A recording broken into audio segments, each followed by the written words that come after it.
অমানবিক নির্যাতন তার উপরে করা হয়েছে। আমার ছোট ছোট দুটো বাচ্চা, একটাই 1 বছরের আর একটা 5 বছরের। 5 দিনের রিমান্ডে মানুষটাকে উপরে এত অমানবিক নির্যাতন করা হয়েছে। সে তো কোনো চোর না, ডাকাত না, সে ডাকসুর সাবেক বিপি, একজন মেধাবী স্টুডেন্ট। সবার উদ্দেশ্যে শুধু এতটুকুই বলার, আমার হাজবেন্ডকে 20 জুলাই নিয়ে যাওয়া হয় ভোর রাতের দিকে 3:30টার থেকে। তো তাকে সুস্থ স্বাভাবিক একটা মানুষকে নিয়ে যাওয়া হয়েছিল। 40 ঘন্টা তার উপরে মানে তার নিখোঁজ ছিল। অমানবিক নির্যাতন তার উপরে করা হয়েছে। কোর্টে উঠানো হলো 22 তারিখে। তখনও সে মোটামুটি একটু মানে যাই ছিল একটু, বাট এই 5 দিনের রিমান্ডে মানুষটাকে উপরে এত অমানবিক নির্যাতন করা হয়েছে। সে তো কোনো চোর না, ডাকাত না, সে ডাকসুর সাবেক বিপি, একজন মেধাবী স্টুডেন্ট। সে হাঁটতে পারতেছে না, তার মানে পা উপরে উঠে, মানে এটা তো কোনো একটা মানে কিভাবে যে বলবো এই কথাগুলো। আমার ছোট ছোট দুটো বাচ্চা, একটাই 1 বছরের আর একটা 5 বছরের। ওরা শুধু শুধু ওর বাবার কথা বলে।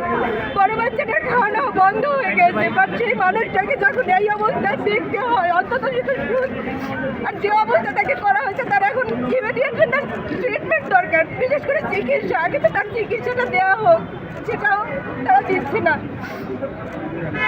বলতে পারতেছি না যে একটা মানুষকে সুস্থ স্বাভাবিক একটা মানুষকে নিয়ে এভাবে কেউ অমানবিক মানে মানবাধিকার তো মানে লঙ্ঘন, মানে আর সে তো মানে সে তো কোনো চোর না, ডাকাত না, আর সে তো এই আন্দোলনের সাথে সম্পৃক্ত ছিল না।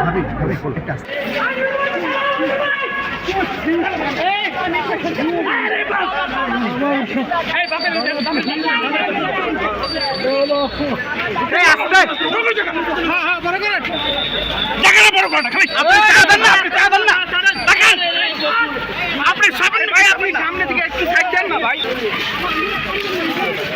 দাঁড়ান না রে ভাই। একটু সরেন ভাই। ব্যাগ দেন, ভালো ব্যাগ দেন।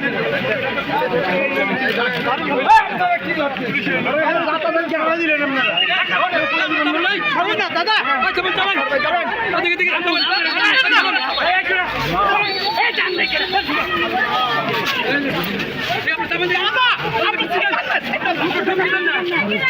রাস্তা ক্লিয়ার করেন।